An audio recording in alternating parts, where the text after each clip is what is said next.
Another text question says, if all religions claim to be truth, then how can Christianity make that claim and think that it is correct?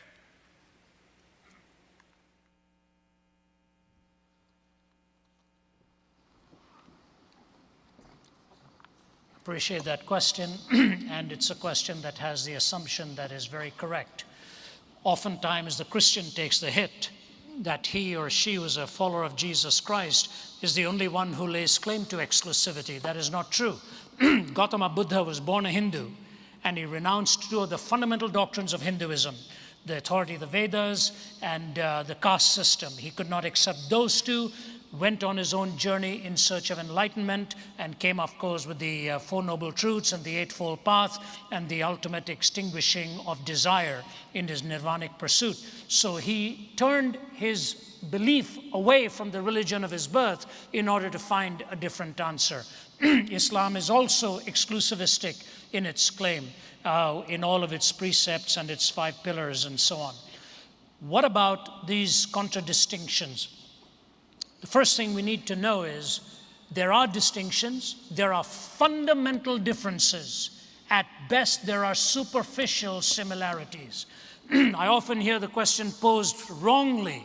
They'll say, aren't all religions fundamentally the same and superficially different? No, they are fundamentally different, and at best they are superficially similar. What are the fundamental claims, for example? In Buddhism, the goal is to extinguish hunger, extinguish desire. I remember talking to the first woman monk who was from Thailand to be ordained into the Buddhist priesthood. But Thai Buddhists do not ordain women, so she went to Sri Lanka to be ordained, and she has a PhD in philosophy from McMaster University in Hamilton, Ontario, and Waterloo, I guess, Ontario, McMaster University there. Got her PhD in philosophy, and she gave me the first interview. We chatted for well over an hour, one-on-one, and I sort of angled into some questions because I didn't want to be too discourteous. And one of the things I said to her is, I hear you're married. And she said, yes. I said, you have children? She said, yes. I said, but you're living in a temple by yourself? She said, yes. I said, do you not see your children? She started crying. She said, I have a car. I said, you have a car? She said, yeah. I said, okay. So she drove herself because she can't allow a man to drive her, she said, so she has to drive herself. And she says, every evening at the end of the day, I try and meet up with one of my children. She said, this is the hardest part of my life. I said, so you are on the journey to extinguishing the desire to be with your children. Is that right? Is that a fair assessment? She kept quiet. And then I said this.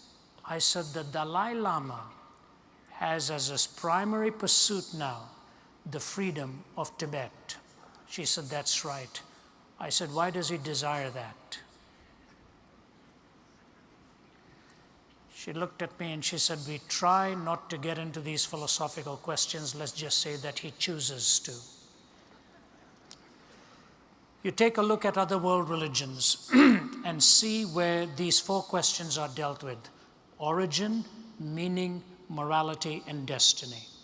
These 4 questions have to be answered in 2 ways. Follow me, please.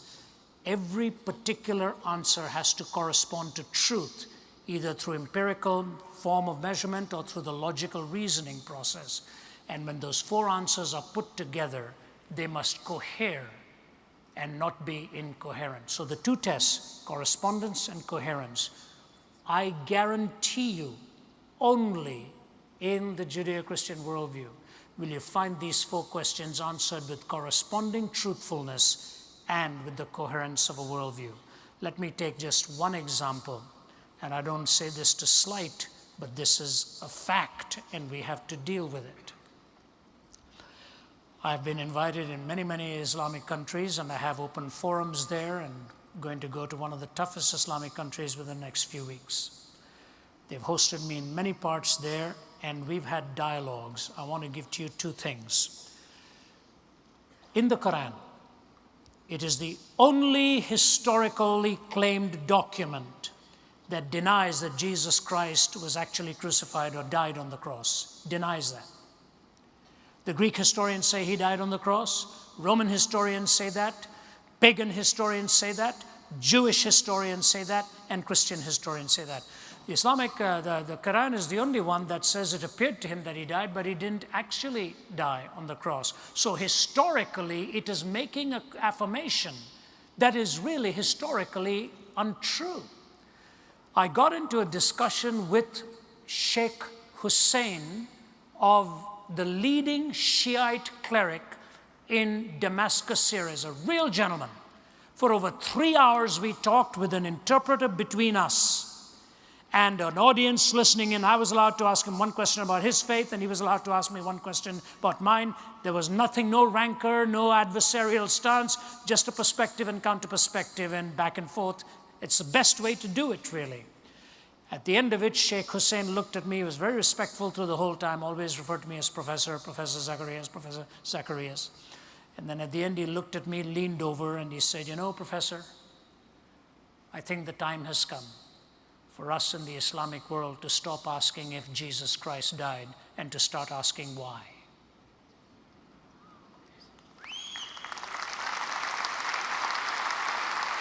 I said to him, "May I quote you on that, sir?"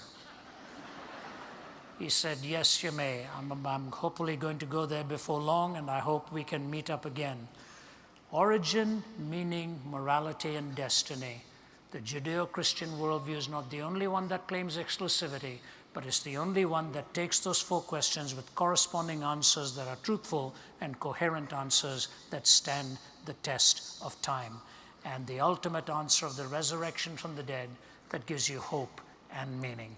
I see we have one more question left, and that's the sign here. I'll be happy to take that. I just want to add something to that very, very quickly, because the question comes also in this fashion. Have you studied all the religions in the world in order for you to know that your religion is right? Could it not be possible that you have missed something? Now, that sounds like a very daunting question, but it's really not that difficult to deal with, because all the worldviews in existence, all the worldviews that exist can actually be grouped at the very basic level. You could spend an eternity maybe studying just one of these religions. But all the worldviews in existence can be grouped under only 3 categories, all the worldviews. The first category is the view that only the universe exists. The other category is only God exists. Of course, you find naturalism and atheism on the left side, only the universe exists.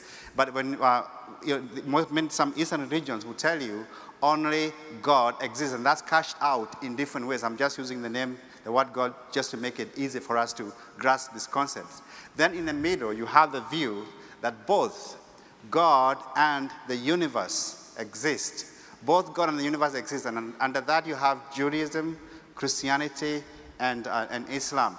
So it's not difficult to apply the test that Ravi was talking about to these systems as a whole without having to study each particular one. You just need to know what the basic ideas, what the basic thoughts are for these views. Then you can critique all of them without having to be an expert in every worldview that's out there. So it's important for us to know that this is not so difficult to do. We are not making it up in trying to come up with an answer to this kind of a question.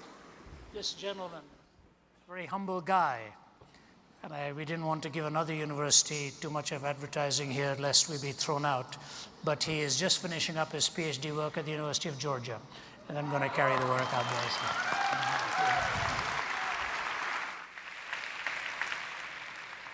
All right, we do have time for one more question. I'm sorry for those of you who have been standing so long in line, but we need to move on. But let me invite you to come to the tables out front afterwards to continue the conversation.